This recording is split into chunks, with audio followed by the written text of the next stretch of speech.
In this question, you're given a jar that contains 15 quarters. I'll use capital Q for quarters. 9 dimes, capital D for dimes. 10 nickels, capital N for nickels. And 6 pennies, capital P for pennies.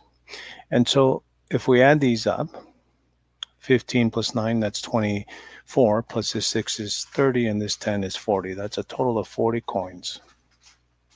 Okay. And we're being asked, or we're told that a coin is chosen and not replaced.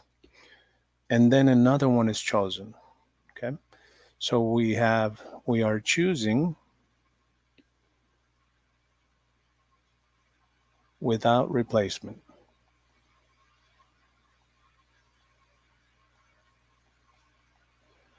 And that's important because the questions that we are being asked, there's two of them. The first one is the probability that the first coin is a dime, and the second coin is a nickel.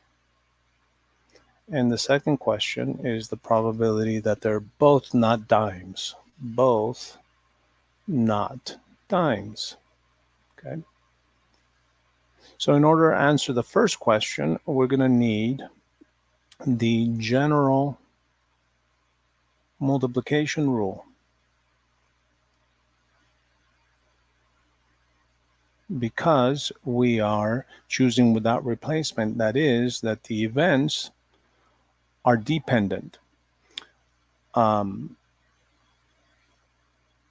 fact that one event happens does affect the probability of the second event. And so that general multiplication rule says the following: the probability of event A and some event B equals to the probability of the first event times the probability of the second event given that the first event occurred. So in number one, the probability of a dime as the first coin and a nickel as the second coin is, by definition, according to this rule, the probability that the first coin is a dime times the probability that the second coin is a nickel, given that the first coin was a dime. So according to the information given, there's a total of 9 dimes out of a total of 40 coins. And the probability that the second coin is a nickel, well, there's a total of 10 nickels. However, since we did not replace the first coin, which was a dime, we now have 39 coins left. And if we multiply this and reduce, cancel common factors before we multiply, 10 goes into itself once, into 40 4 times. 3 goes into 39 13 times, and into 9 3 times. And so when we multiply across, we get 3 times 1 is 3, and 4 times 13, well, that's 4 times 10 is 40, 4 times 3 is 12, 40 and 12 makes 52. And 3 divided by 52 is approximately 0.0577. So that's about approximately 6% chance that the first coin is a dime and the second coin is a nickel. Now the next question, probability that they're both not dimes. So here we're going to need what's called the complement rule. The probability of not an event equals to 1 minus the probability of the event, the complement of not an event. Okay, so